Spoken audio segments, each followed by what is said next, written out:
Hello and welcome to another episode of the Fully Charged podcast, coming today from my kitchen, and I'm very, very pleased to be joined by two supremely intelligent and very well-informed people, Roger Atkins. Cheers. And Imogen Bhogal. Cheers. Thank you, and we are very excited to be doing this today. We knew we were doing it, but I've got to say the planning, the forward planning was minimal. Well, I mean, in terms of topics. And I wasn't technically meant to be here. I came to pick up a laptop and have stayed. You just got bullied. Well, you got bullied into staying. It wasn't, which is really good. No, it's so good to have you here, Imogen, and it's really good to have you here, Roger. That's fantastic. I thought I'd do that. You should do that. Just so people could recognise maybe from the one we did in Harrogate. But after that, look, we're indoors. I need to take my sunglasses off and take the silly hat off. All right. So there you are. That's that done. Hello, it's me. Oh my God, I didn't know Roger was here. There you are. Right, thank you. That works well in a podcast, doesn't it? Taking your hat and your glasses off. For all the audio listeners. Well, we should have done a bigger reaction of oh my goodness, it's Roger, it's you. Although I had introduced him, and we have been talking to him for about an hour. Got a point there. What I think, apart from the fact that I haven't got a kind of long list of topics that I want to do, I've got a few. But what I think, in general, it's fair to say is that there's an enormous amount going on. I mean, you've had a legendary June. I have. We're at the end of June now. How's your June been, Imogen? Has it been... Oh, it's been really nice, You've been pretty busy. It has been pretty busy. Started off when we went to see the floating solar panels in Portugal. Yeah. We've just come back from Cornwall, seeing an amazing heat pump project. And then last night, I was actually with Callum, of Ian Callum fame, looking at the Naya Bolt car, which is...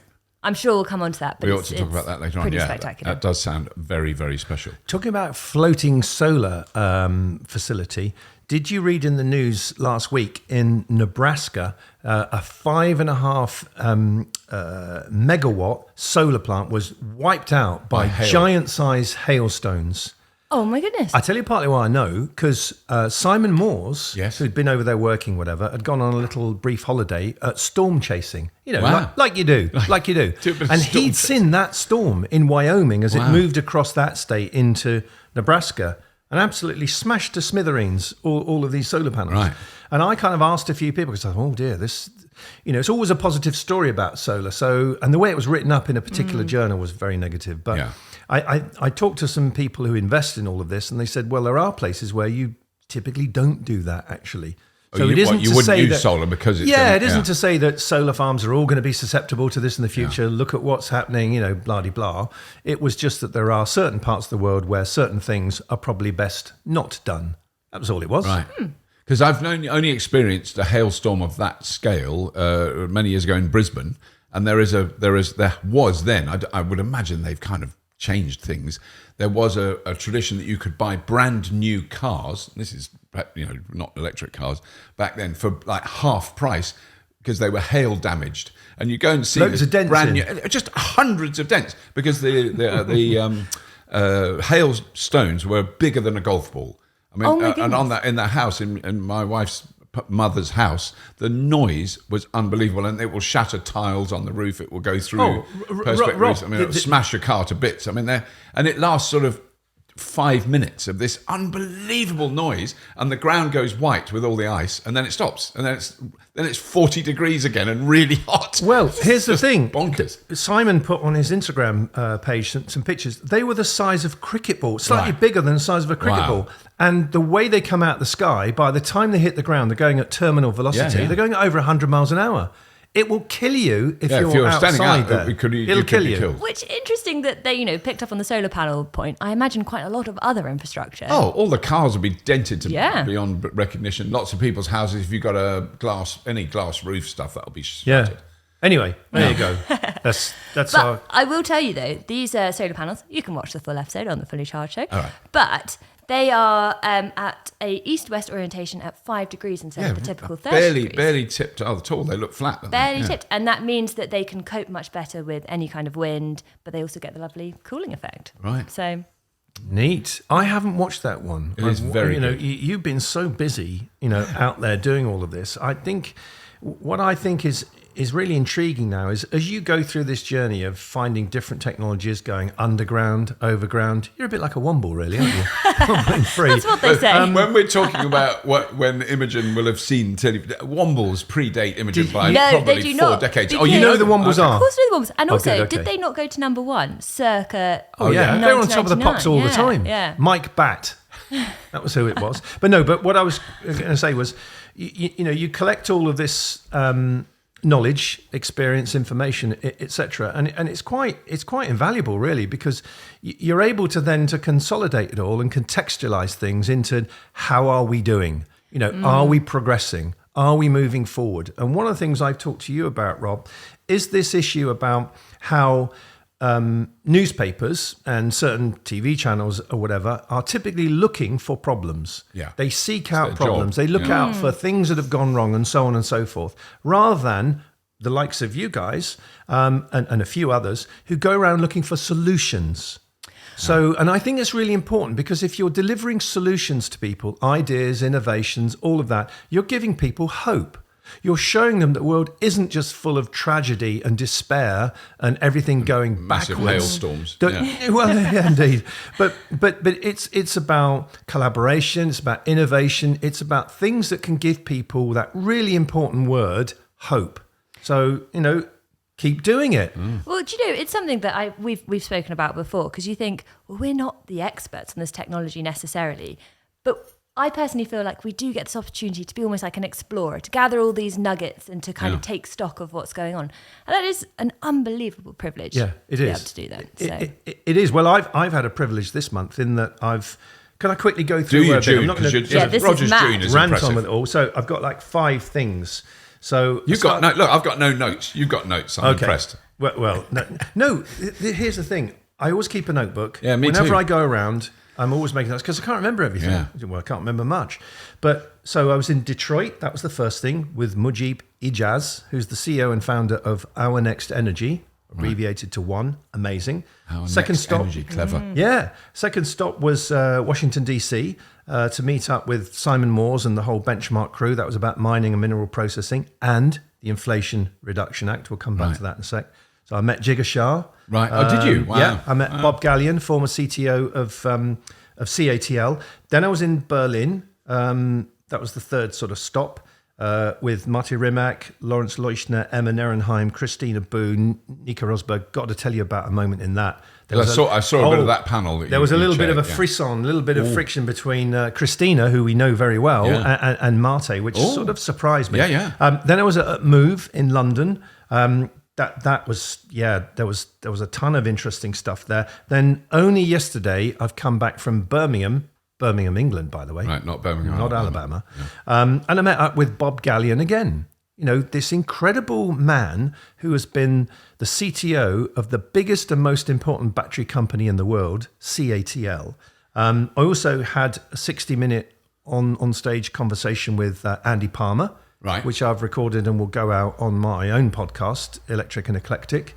Is that okay? I mean, I know you can. You are the you're podcast. You're that's allowed another to plug one. that. No, Thank you. We're all We're podcasts. all on the same mission. Yeah. So that journey over those places with different people, to me now has given me a sense of shape, given me a sense of hope for sure about what we need to do, and it is very much about what I just said. I'm keen on what you do, Imogen, with the rest of the team, which is to report, to collaborate, communicate, and give people hope.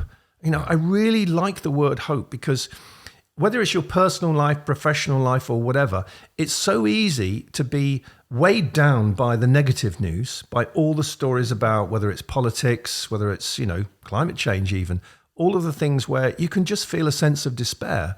And people don't work well when they feel despair. They work well when they have hope. Yeah. It gives you energy, doesn't it? Yeah. All of what you go and see and do energizes you. I've done all of that. I'm an old guy. I've spent a month going around hither and thither doing all of this, but I haven't felt tired really because I'm energized by the people I meet and the things they share with me. It's that which is so hard to convey in any of the episodes that we film, is the amazing energy and culture that exists in so many of these organizations, and speaking to people who genuinely love what they do, genuinely feel like they're doing something important. And then when you sort of come back and you see that that person might have moved on to another company. Yeah.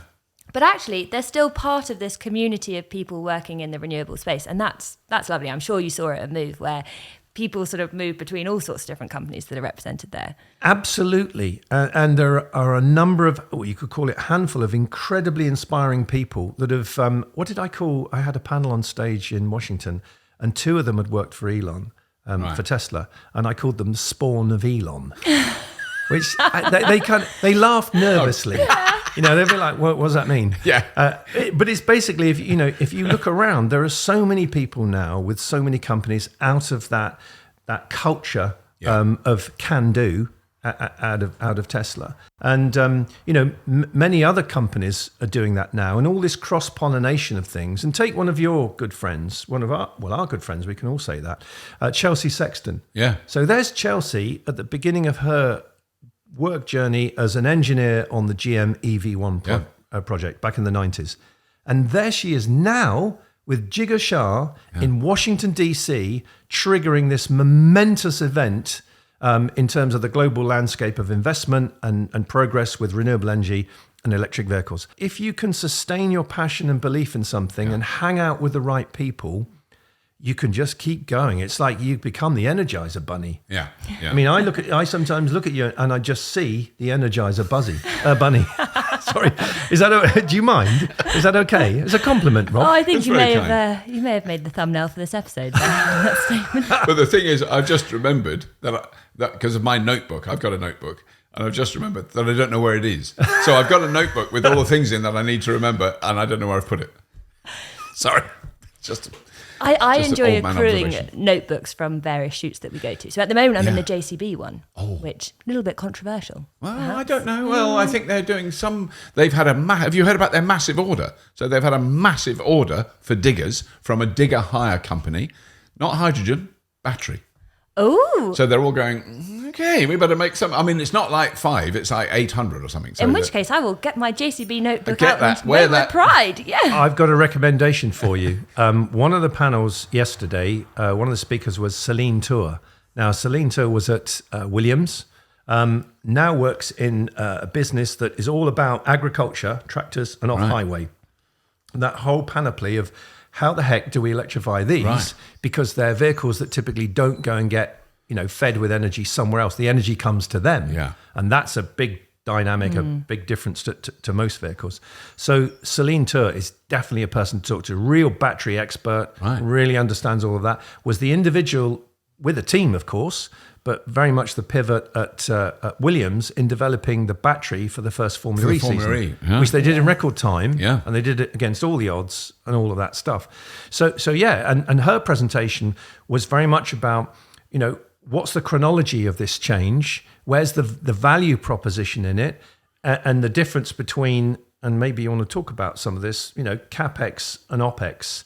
It's all well and good being able to invent, develop, progress, deliver something, but then it's got to live, it's got to sustain by the way in which the operating expenses deliver, a business, a return on investment. We've got to quickly do, viable. Just because, I now know what it means, but for a long time I wasn't sure. Capex and Opex is capital expenditure, operating expenditure. Yes, so how much does it cost to make a thing or buy a thing, then how much does it cost to own it and run it? Yeah. Is that, are we both right there? No, absolutely. Yeah, but I enjoyed your plant analogy. That was a good way to visualize it. So Capex is you plant a seed in the ground and a plant grows. There's your Capex. The Opex is then keeping it watered. Maybe a little bit of trimming here. I mean, you do a bit of gardening. I do a very bit of amateur gardening. Yeah, a little bit of that stuff. What are they called? Secateurs or I've got my snippers. I call them my snippers. Yeah. And I've always lost them. They're always somewhere in the garden. Along with my notebook. But very importantly, you did do No Mow May and I did No Mow May, and it's been amazing. Yes. It's been amazing. I mean, it's just been a plethora of insect life in our garden is stunning. So I'm very happy about that. Even though I've got an electric mower that I love using. So can I just share with you I think you're very, very kindly, and I'm incredibly flattered by this, you're going to share the Mujib Ijaz conversation I had. It's fascinating. And can we'll sort of, does that go out with this, or how will that work? That's to be discussed. Oh, okay. All right. I don't know how we're going to do it. You don't know what's going on, do you? I haven't got a clue. In your own business. I'm trying to rack my brains for what was discussed. But maybe we leave the listeners in suspense. And I think so. Okay. No, it's a very interesting conversation Yeah, amazing man. About their battery technology. Because basically, what I feel is, whatever else we're going to talk about, the focus is eventually going to be on batteries, because that's where the action's happening. Because you can make a fabulous looking car that looks amazing, that's really aerodynamic, can have a diesel engine in it. Well, it can have, because you've got some battery. Do your battery stuff, because this is amazing. So I went and gave a talk at a school last week, and all of the kids in the audience, I shouldn't say kids, they were 13 to 15 years old. And we were talking about... I think they are kids, technically. Young people, youths, you know. Young students. And we're talking about electric vehicles, the future of energy, and where is it headed, and what are the kind of things that they may be doing in their careers in the future. And I said, have we got any budding physicists or chemists in the audience?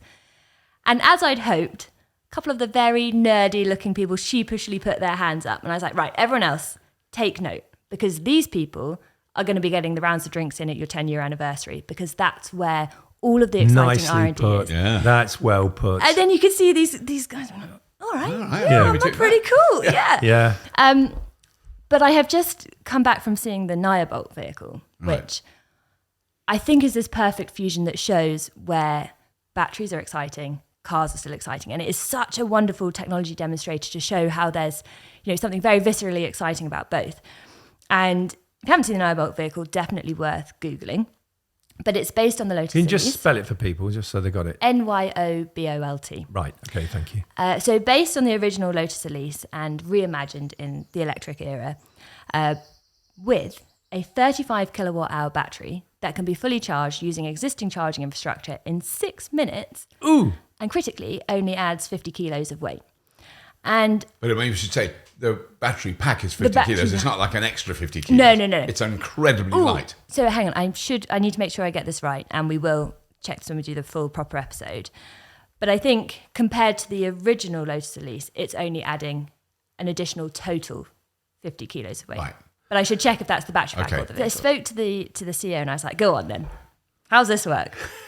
Tell us the secret sauce. And he was like, I'm not sure what I can say that's sort of confidential. I was like, go on. Is it the anodes?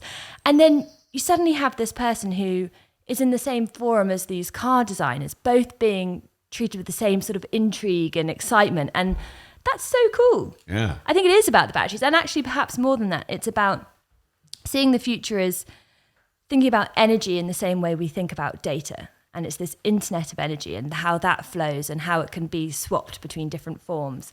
Andy Palmer, in the conversation I had with him yesterday... Who we're doing a podcast with soon, just saying. Brilliant. Yeah. Okay.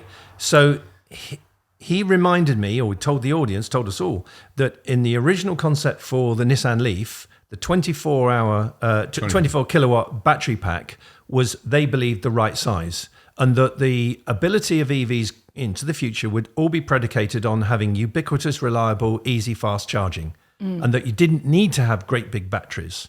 Right.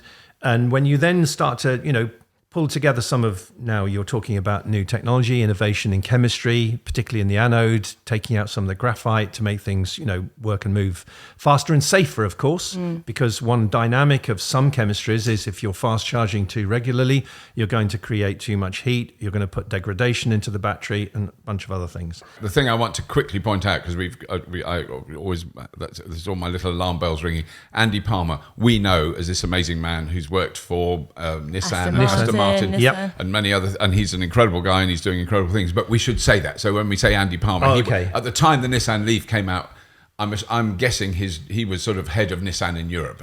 He was, and this is where it got very interesting. And I'll say it because Andy's okay, and we're going to put it out as a podcast. The impetus for all of this came from Carlos Ghosn. Yeah, came from one individual who, against all the odds and where things pushed were, it through. Because Toyota had been there with the Prius for some years, and then within Nissan, it was, well, we can't not do anything. Let's do a hybrid. It's like Carlos going, absolutely not. We're going to do an EV. Right. We're going to do BEV. I mean, you've been Carlos Ghosn's driver famously, haven't you, to the airport? Many minutes. Were you an very early day Uber driver, Rob? I was an early Uber driver, and I drove Carlos to his private jet. Didn't you? Before he was in trouble. Cello case? He was visible for the entire journey. The point you're making, and some of where we're now seeing progress, is to reconcile the fact that we can't just have ever bigger, ever more batteries. That the side in which the range will come isn't from the batteries, it's from the infrastructure. Can I tell you a fun fact? Okay, yeah. I think it's fun. And I shared it with Dan. He said, I think you might be a bit of a nerd on this one. So I'll test it with you guys. But there's been this incredible piece of work in the US to look at it's the NREL. You'll know what that stands for. National Renewable Energy Laboratory. It is, yeah. Yes. Right. And it's to look at what does a perfect charging infrastructure look like in the US. And it has another plant analogy thinking about what constitutes the sort of main trunk versus the branches. And they look at lifestyle. They look at availability of driveways within regions. They look at journey types. They look at impacts of weather. And accruing like all of this information, then they can say, well, this is what the perfect charging infrastructure should look like. And what I'm intrigued to know is, could they do a few versions that say, this is what the perfect infrastructure looks like if everyone has a 24 kilowatt hour battery. Right. This is what it looks like if everyone has a 80 kilowatt hour battery. And then it would be interesting to see the different scenarios. Well, what's that thing they say? Necessity is the mother of invention. In an ideal world, to some people, not myself, by the way, we just switch from making 60, 70 million combustion cars to make 67 million electric cars. Well, I tell you now, that ain't going to happen. No. And it shouldn't happen. But apart from anything else, it can't happen. Because when you look at the world resources around mining and mineral processing, the time it takes to put a mine together, it takes years and years and years for lots of good reasons. And you look at then the capability of that industry to produce the feedstock for the gigafactories, to make the electric cars, it isn't going to happen. So other things will conflate. We've kind of talked about this before, so I don't want to be repetitive, but you know, there is that stuff around now, just modeling things, reconciling things, trying to shape things of the future and not just cut and paste from the past. You know, and I think that's, I think that's very intriguing. But can we call, because my stop in DC, in Washington DC. This is far more exciting than anything else that we've done. No, but the IRA, we need to talk about the IRA and not IRA, do the IRA. IRA, thank you. IRA, IRA. Well, here's the thing about IRA that struck me. It's a lot more complicated than it seems. There are many hoops to jump through. And on the one hand, a bit like we were mentioning earlier, it's incredibly focused on Capex. Right. In other words, it's like a springboard to trigger a lot. It's doing lots of good things. Don't get me wrong. I'm not negating it. I'm not saying it's not a good thing. You know, out of some kind of jealousy or spite from this side of the Atlantic. But it's very predicated on helping things get going. Right. But the thing that people are now starting to reflect on and consider is, but how do they sustain? Where's the viability in these things? Yeah. You know, on the one hand, it's all well and good saying, let's change the world for better. Yeah, let's do that. Why wouldn't we do that? But there is a reality in that it has to become, and it's not a bad thing, a business model. Right. Things have to work. And that's either through taxation and government support or a blend of that and private investment. But fundamentally, at one point, you have to stick, 2 units in and get 3 units back in some fashion. Would that be fair to say, Imogen? You kind of alluded to a bit of that earlier. Well, we did start talking about this before we started recording. And then I realised I need to do a little bit more research. But certainly what I've been reading and I've been hearing is exactly the same.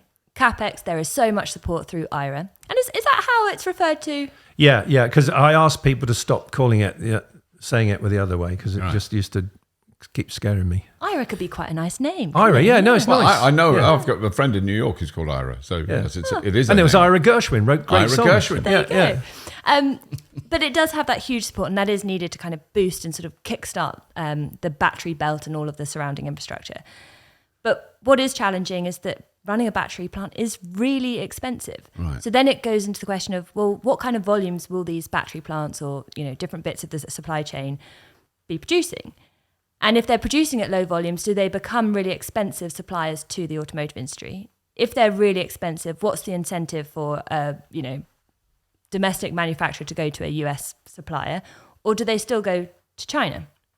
So then what kind of support do these companies then need to sustain operation?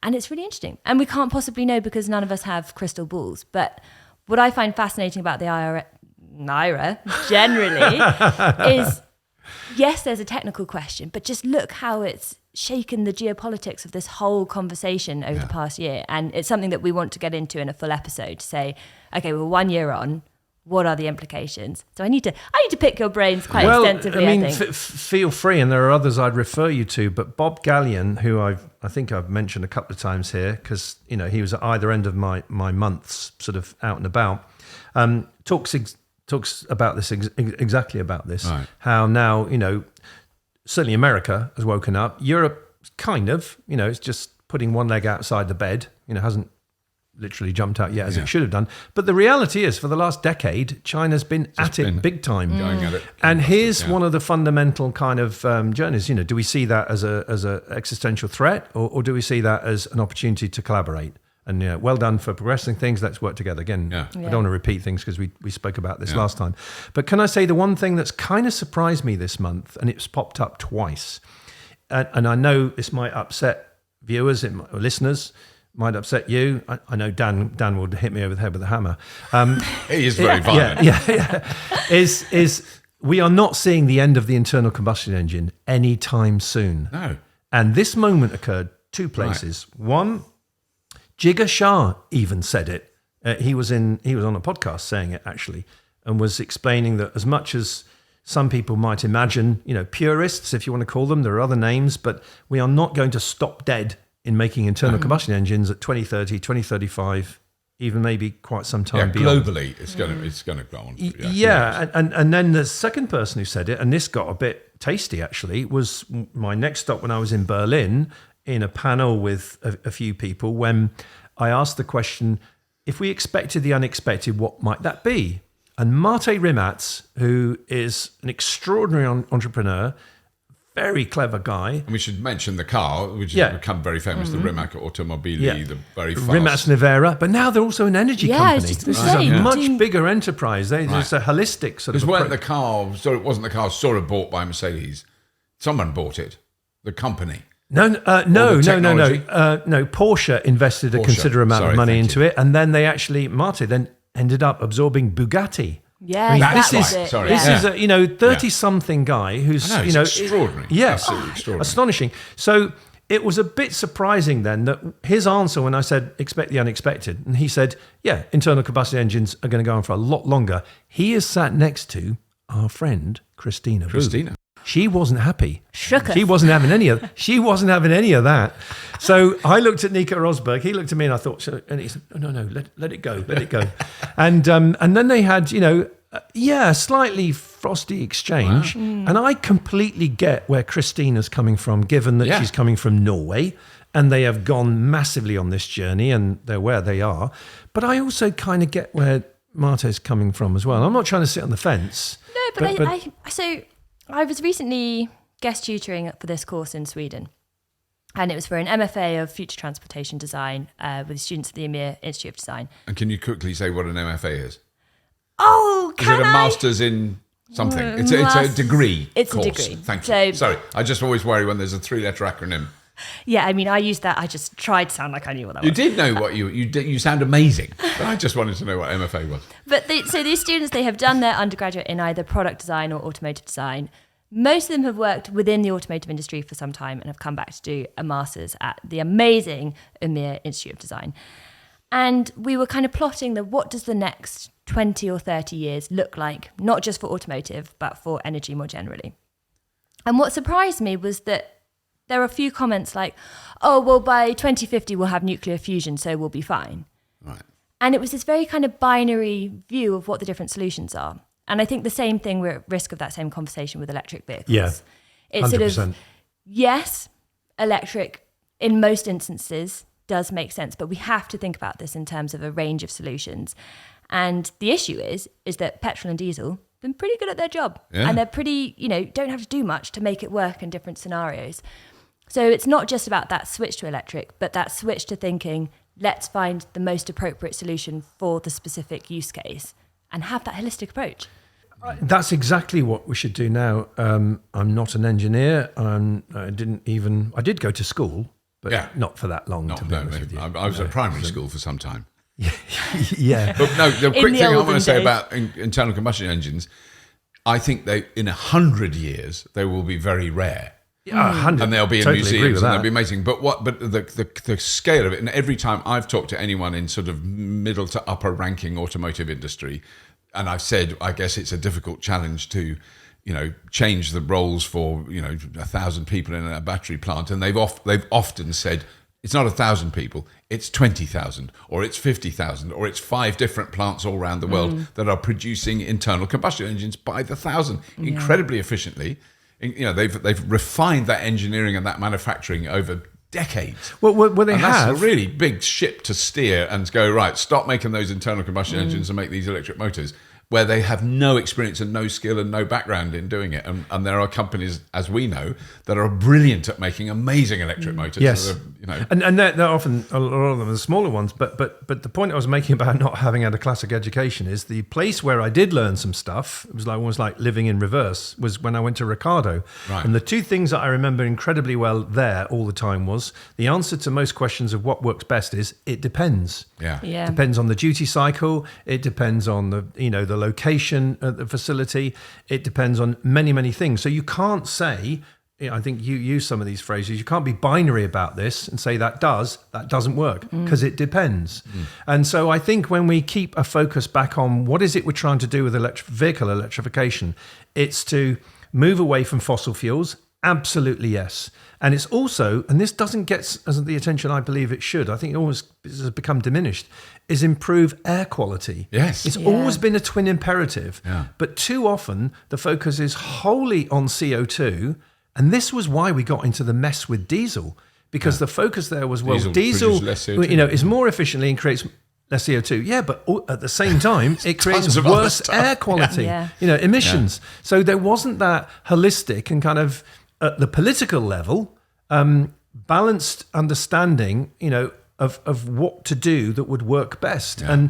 And it took a lot of people and cost a lot of lives in making that decision, rather clumsily quite. I mean, also at the time that happened, there wasn't really an alternative. You could go, well, don't have diesel, then have petrol. And, or you could even go, maybe we should have hybrids, but it's probably pre-hybrids. And now there is a choice. Yeah, it was around a similar time, but it was just, the political sense of the time was, in the EU particularly, and I won't name the names because I don't start slagging people off, but there were one or two individuals that just didn't listen to the expert advice, which was there are alternatives that are better. Why don't we take them? Please, let's just go piling in on diesel. But on that argument, on that discussion, I know that I'm standing next to Christina in agreement with her, but I'm looking at Mate Rimac going, he's got a point. Yeah, well, indeed. But, I'm definitely on her side, because I think the sooner that we don't have tens of millions of, we've got 1.5 billion combustion engine vehicles on the road now.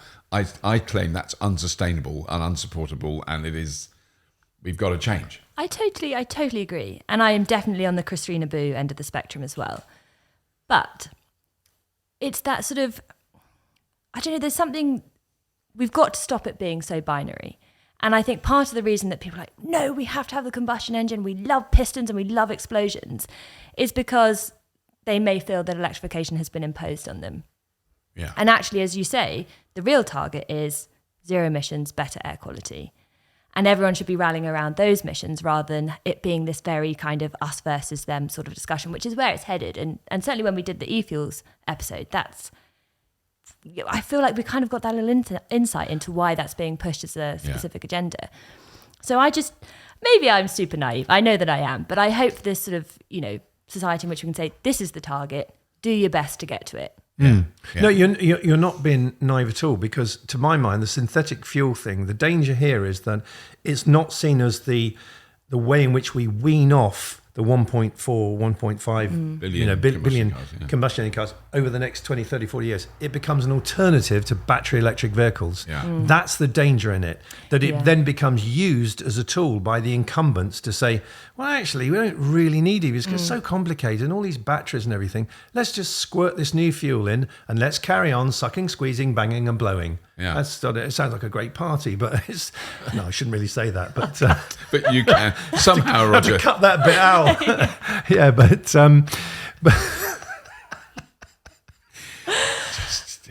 We try, ladies and gentlemen, we try. That's going to have to get cut, isn't it? No, you've got to leave that in. The thing is, as soon as you say that, it's a very, very clear description of the four-stroke internal combustion engine. There's absolutely no subtext whatsoever to that. Fine. But can I come to my last stop? Please do. Okay, I was in London at Move. That was brilliant as well. You've alluded to how the energy of that, certainly with a lot of startups, is amazing. But yeah, the last stop yesterday with Bob Gallion, walking around this exhibition with him, asking him a few questions, listening to him. The big takeaway for me was the success of CATL was not about a huge dollop of money that they got from another or incredible mass state intervention, because other people were getting that, at the time. It was all about having an incredibly detailed plan, having a well-constructed and well-led team, and executing and putting what they've talked about and constructed into action. Right. And one of the things, again, another thing Bob said was, all too often in Europe and America, in the West, all we do is talk. Yeah. We keep talking, having another review, another paper, a call for whatever. It's like, how much of what it is that we say we're going to do we actually do? Yeah. In fact, my dad used to say this. What was a phrase he had?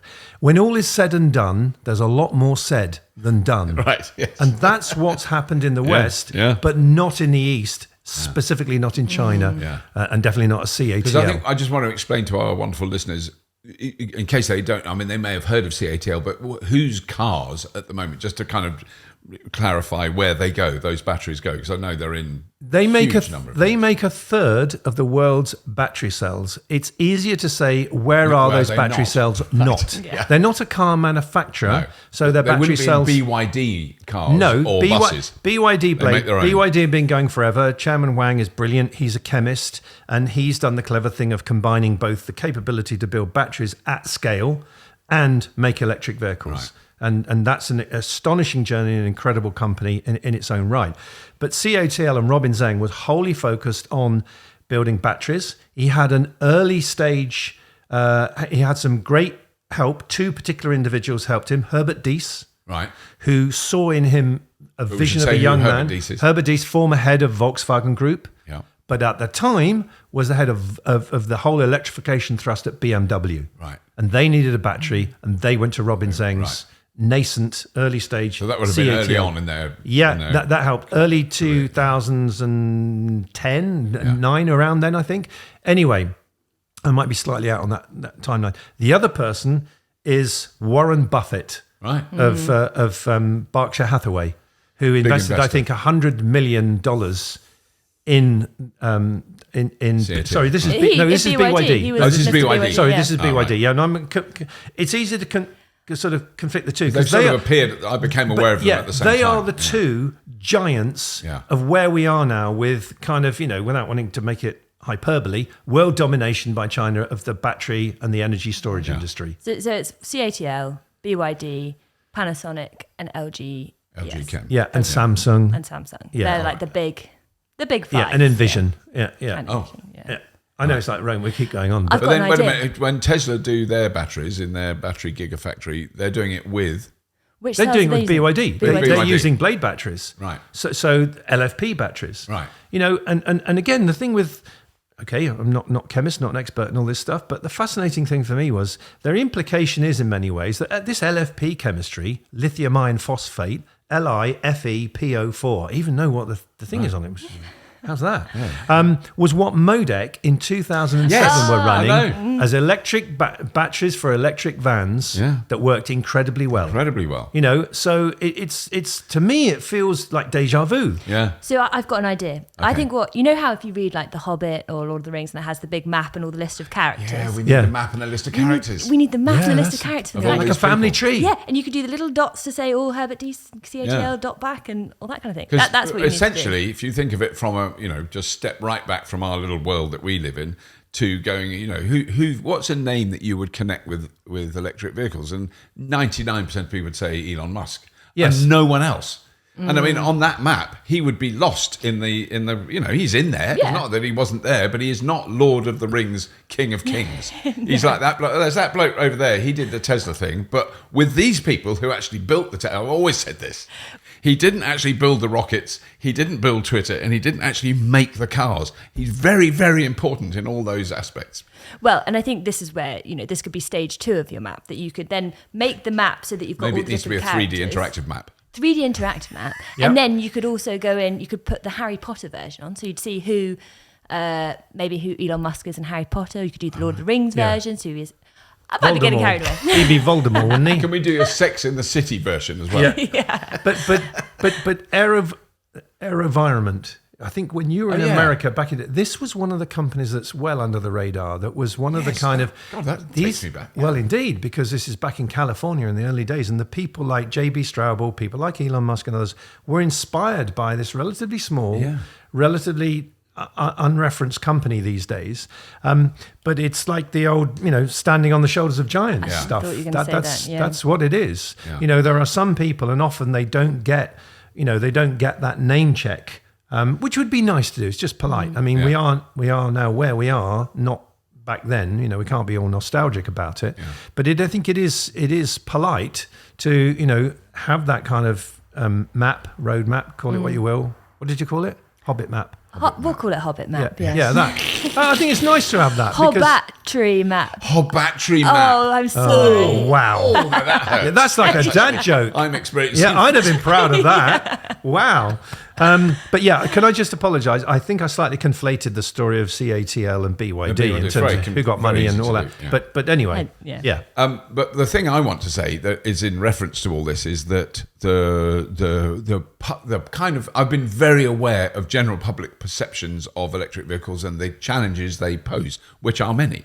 But one of the things that I think I'm right in saying is that quite a lot of the anxiety or doubt or confusion about batteries is completely legitimate, but generally 5 years too late. I mean, as in 5 years ago, you could say this and this and this about batteries, and you'd have been right. But now you're going, well, no, because the technology's moved on, it's completely different. And So cobalt being a really good example. Oh, they need masses of cobalt. Well, now they need less and less and less until they need none. No cobalt. And cobalt is still being used all the way through that to, in the oil refining industry and in all our electronics. All the cameras that are looking at us now, the microphones, the sound system, all contains a certain amount of cobalt. which is a beautiful segue. I think you call that segue or seg. What is it? Yeah. Segue. I always get confused thanks. by the spelling, but Yeah, I do. Into a book, which Yes. I can't show people right can't now show 'cause we because I listened to it on Audible. Right. But I don't know if you can make a thing magically pop up when you do these things. I think we can. we can do speak some- nicely Okay, to Jesse. okay, here But we we'll go. also include a link in the show notes. Nice. That's what you say. Yes, cool. To a book called Material World by Ed Conway. Yeah. This is a revelation to me, and I think to many other people, in explaining that the world we live in, the stuff, every single thing around us has either grown or been dug up Yeah.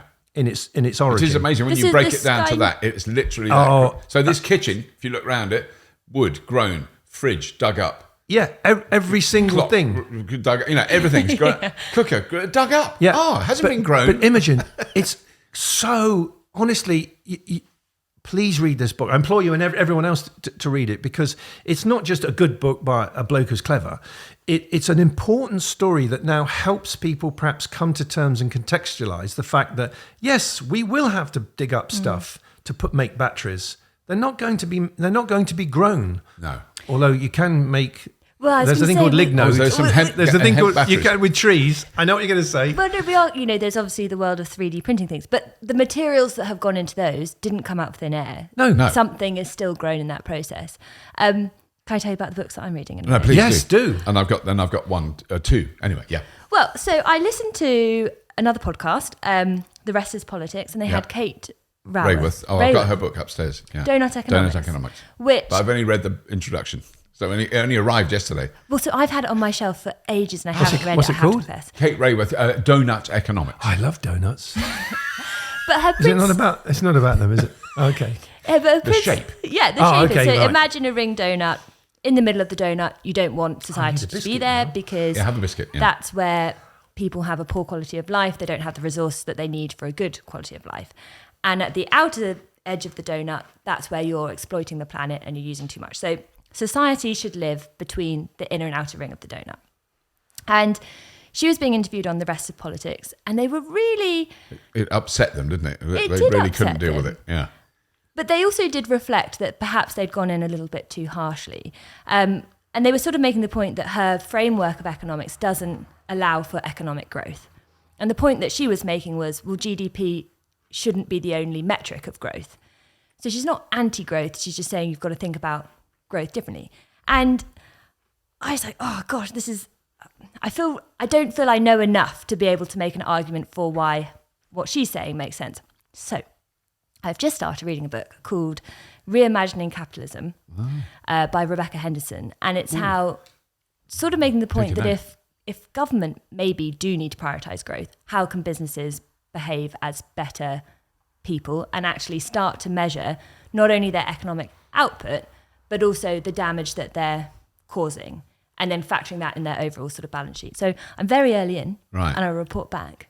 Nice. But I mean, the perfect example of that not working, I don't want to go on about it too much, but is the oil industry, because the oil industry completely ignores all its externalities, which are colossal and earth-changing. Well, this is exactly the point that she makes in the very first chapter. She says, let's take how much does electricity cost? And if it's coming from fossil fuel sources, and an amount is charged for it. But what it doesn't take into consideration is the true cost of that electricity, which is the billions and billions and billions. Externalities, is that what they're called? Externalities, yeah.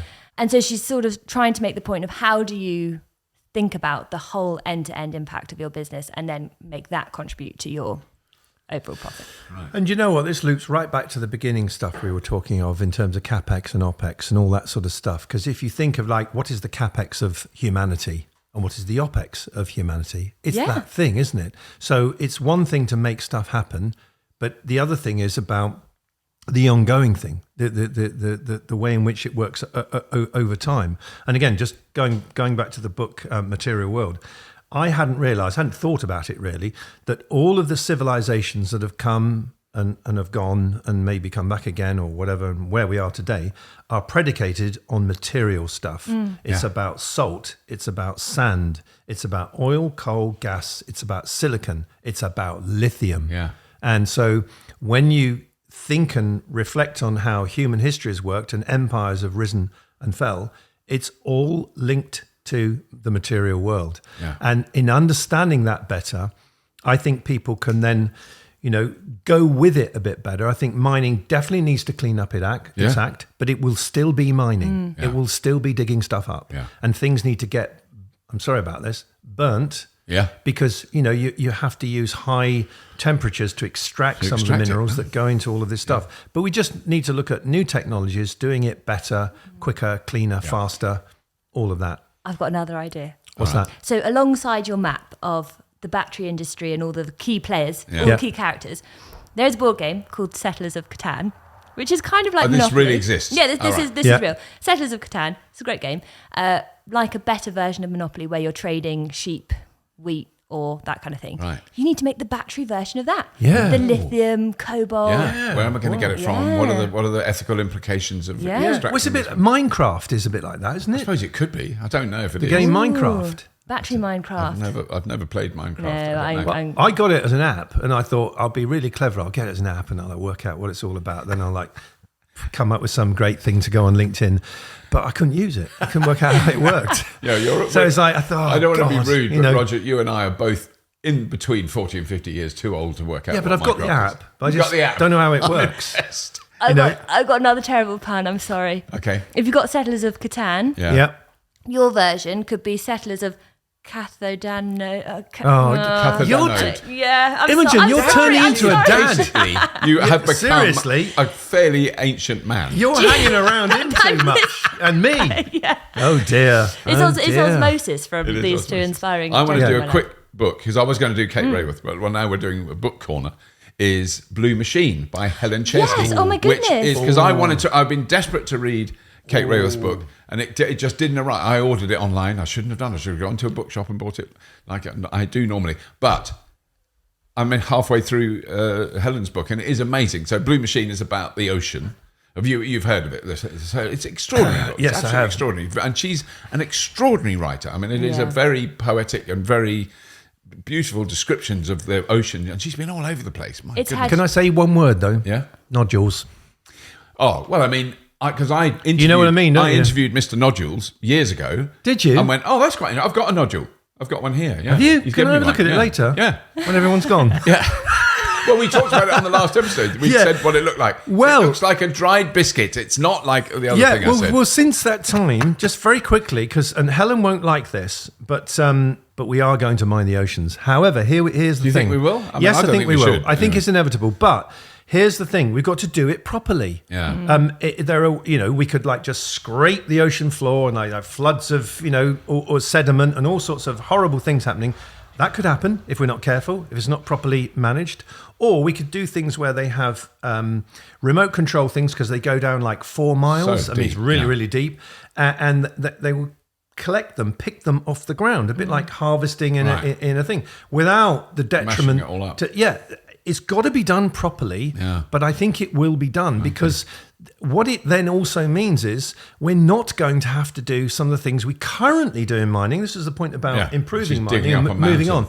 Well, yes, indeed. Yeah. So you look at the Indonesian rainforest is being ripped apart to access the copper resource there. And so this is about being agnostic about things and about being pragmatic about what we need to do and not jumping at the first moment of something being mentioned and saying, we can't do that. Let's not go to the oceans. Yeah. So it depends how we do it. I've read a few reviews of Helen's book and I caught up with her yesterday to share her some of these reviews. She said, oh, yes, I think people quite like it. It was the most modest comment ever. But one of the things that's very common to all of the reviews is that it's not preachy. It's not saying, filled with warnings about do this and this will happen. It's this is a machine. I am telling you how it works. Do with that information what you will. And some of it is a bit like it's a big complex machine and we're going, let's pull that massive lever. And we have no idea what the lever does or what might happen as a result of it. And there's some alarm in that side of it. But I haven't finished it yet, but that's not what she's saying. But as you read it, you're kind of going, God, this is quite a complex thing. Yeah. And we are 100% dependent upon it. I definitely need to read this book because I have beautifully written. Well, I've been spending time with people on the kind of ocean mining side of things. And I think, again, to get that balance and to be pragmatic about it, I need to properly read that then, don't I? I think we ought to round up, sadly, because we could do 4-hour podcast, but I've really enjoyed it. But I think that's what. So when you arrived, I was saying I've been a bit down recently because I've sort of kind of gone down effectively the kind of YouTube rabbit hole of the realities of mining. There's been some documentaries recently. I think one on Channel 4 about cobalt extraction, and and there's no mention in the documentary of children. But it doesn't matter, because effectively children mining is so shocking that even in the Democratic Republic of the Congo, they've reduced the number of kids right down to almost none. So there still are some kids, but it's much less than it was. But the young men who are mining, you go, well, what about these are still human beings? Yeah. They're not children.